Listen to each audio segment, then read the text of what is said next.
Bienvenue sur cet open plateau à l'espace Enfance-Jeunesse Bellegarde sur Aix-en-Provence. Nous nous retrouvons pour une journée autour de la thématique de la parentalité et ce slogan « La famille, quelle aventure !» Alors c'est une journée qu'on a souhaitée conviviale avec des animations, des jeux, des ateliers créatifs pour parents et enfants. Et cet open plateau que vous pouvez voir, qu'on est en train de filmer en direct. Et justement, ça permet de poser la question des nouvelles technologies et de la place qu'elles ont au quotidien et au sein des familles, et notamment le téléphone portable. Alors, cet objet de tous les désirs, je vais proposer à nos invités de se présenter.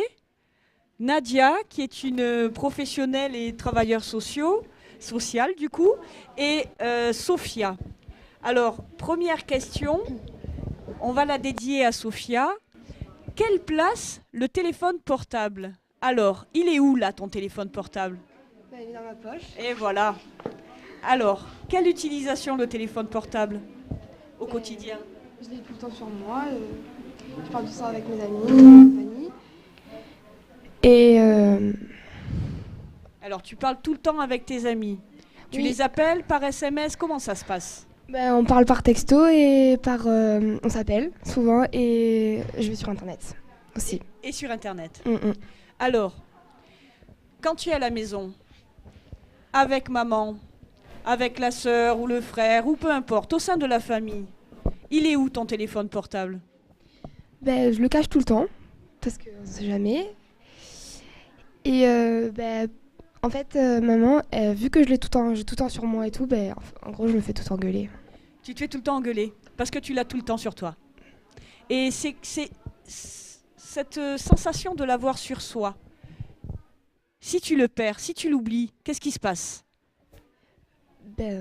Ça m'est jamais arrivé de l'oublier ou de le perdre. Donc, voilà.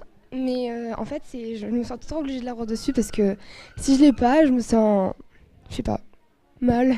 Tu te sens mal sans le téléphone portable. Alors Nadia, travailleur social, qu'est-ce que tu en penses? Tu es habituée, toi, à voir les jeunes au quotidien.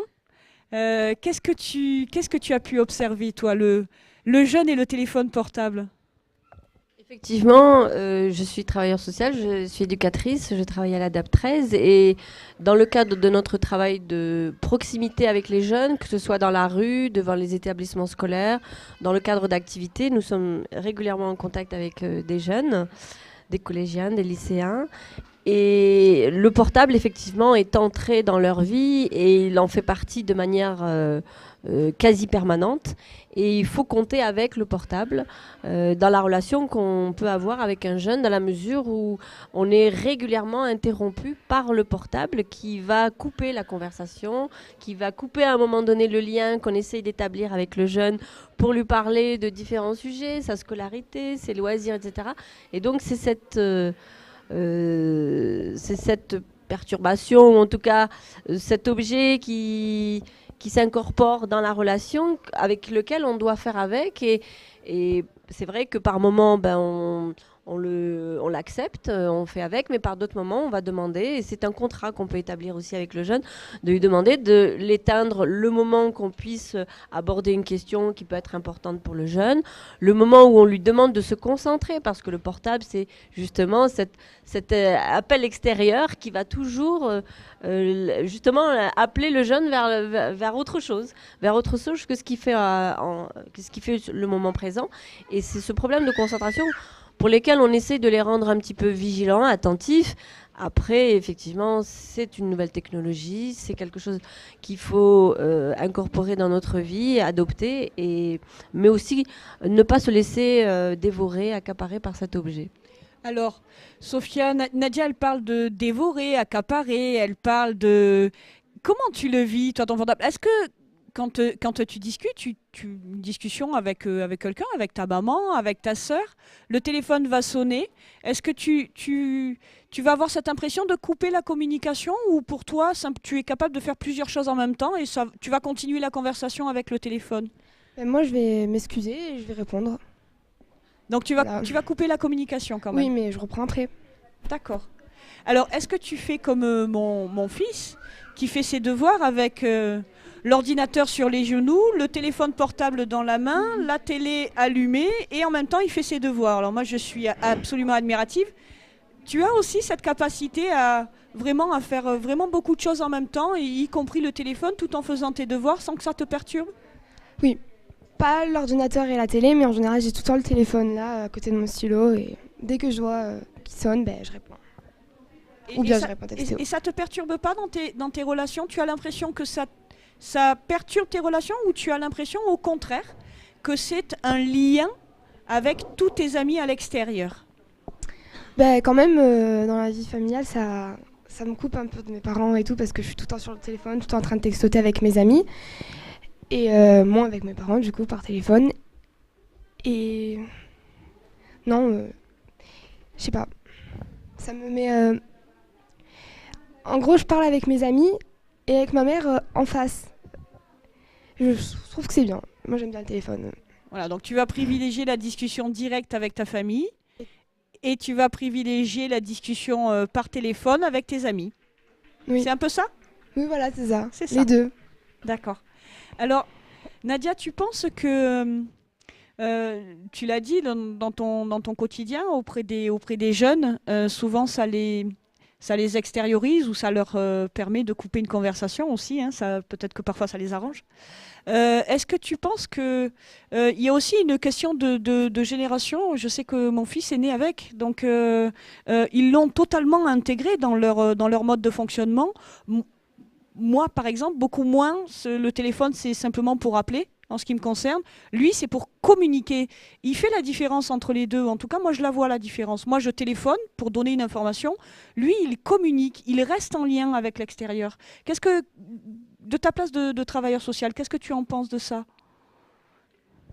Je trouve qu'effectivement, le jeune peut communiquer par ce biais, par ce lien qu'il peut avoir avec ses camarades, mais je pense que ça peut perdre aussi en qualité de communication. D'accord, on communique, mais c'est pour se dire t'es où, tu fais quoi, mais pas pour mener des conversations où justement, quand on est de visu, on peut aller plus au fond de la conversation, on peut argumenter, dire qu'on n'est pas d'accord, et il y a cette interaction qui est quand on n'est pas dans le virtuel, qui fait que bon, bah, ça va apporter un plus.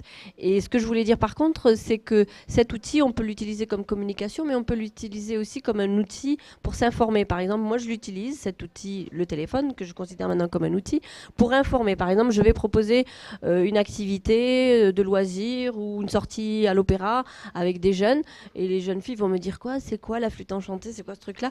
Donc je prends mon téléphone, je me mets sur Google, et je montre directement des images qui vont montrer ce que c'est exactement, ce que je veux leur faire passer comme message. Donc je vais l'utiliser à la limite pour leur ouvrir le champ des possibles, pour leur ouvrir une curiosité vers autre chose, pour qu'ils l'utilisent aussi à d'autres fins que uniquement à se dire bonjour, t'es où? Ben justement, Sophia voulait intervenir. Qu'est-ce que tu voulais dire, Sophia? C'est vrai que en fait, moi, on m'envoie souvent coucou, ça va? Ou t'es où? Ou par exemple, quand je suis dans le bus et que je vais au collège, on m'envoie t'es où, j'arrive? Genre 2 minutes, je fais un pas, je reçois un message coucou, ça va? T'es où? Tout le temps. Et qu'est-ce que vous exprimez par ces petits messages courts, rapides? Coucou, t'es où? Coucou, ça va? Je te rejoins, j'arrive. Qu'est-ce que vous essayez de vous dire? Vous avez ce besoin de savoir où vous êtes? Est-ce qu'il y a quelqu'un, un ami pas loin de moi? À quoi ça sert? Bah, en fait, ça sert à rien. C'est juste D'accord. parce qu'on s'ennuie. Donc par exemple, on n'a pas envie de parler avec sa mère parce qu'elle est énervée contre nous ou quoi. Bah, coucou, ça va? Et on commence une discussion. Maman, je suis occupée là, tu vois pas? D'accord, donc c'est bien d'avoir le décodeur, parce que du coup je vais décoder un peu les petites phrases de mon fils de temps en temps, c'est bien. C'est des petits codes. D'accord. Non, mais bien sûr. Alors, on voit cette différence d'utilisation du portable. Effectivement, on a tendance à le restreindre à un outil de communication. Finalement, un outil de travail, hein, puisqu'on s'en sert pour s'en informer. Sophia, est-ce que toi, tu vas utiliser ton téléphone pour aller sur Internet, chercher un renseignement? Est-ce que tu vas te servir de ton téléphone aussi? Ben, si je vais sur mon téléphone sur internet, c'est pas pour le collège ou scolaire. C'est pour m'amuser, écouter des chansons. Mais non, pas scolaire. Mais du loisir? Oui, tout le temps. D'accord. Donc ces nouvelles technologies, alors juste pour essayer d'élargir un peu, il y a le téléphone portable, il y a l'ordinateur, il y a la télévision, il y a les films sur Internet, les films sur l'ordi, il y a beaucoup, beaucoup de choses, les consoles. Alors, juste comme ça, pour voir un peu, Sophia, qu'est-ce que tu as à la maison comme nouvelle technologie? Tu as quoi, l'ordinateur? Moi, j'ai reçu l'ordinateur du collège Ouais. et j'ai la télé, le téléphone et une console, mais c'est pas... Dont tu te sers régulièrement ou pas? Non, pas la console. On a souvent tendance à dire, Sophia, que les jeunes sont accaparés par les nouvelles technologies. Qu'est-ce que tu en penses? Tu penses que vraiment, vous ne faites que ça ou vous avez d'autres... C'est une image que nous, on a ou pas? À moitié. À moitié. C'est-à-dire? Parce que, par exemple, on est pas tout le temps sur des écrans. Enfin, souvent, là, les 3 quarts du temps, on a tout le temps le téléphone sur nous, mais par exemple, quand on se promène en ville, moi j'ai tout le temps mon téléphone sur moi, par exemple, en ville. Ou bien quand je me promène avec des copines ou quoi, tout le temps le téléphone. Mais je veux dire, on passe pas, ça, par exemple, le week-end, je vais pas passer mon samedi devant la télé ou devant la console. Ça Donc, arrive, mais quand je m'ennuie. Donc, quelque part, c'est un peu une image qu'on a finalement. À moitié, oui. À moitié. Elle est peut-être pas si justifiée que ça. Je vous remercie beaucoup, Nadia. Merci. Sophia, d'être venue sur ce plateau pour qu'on puisse échanger.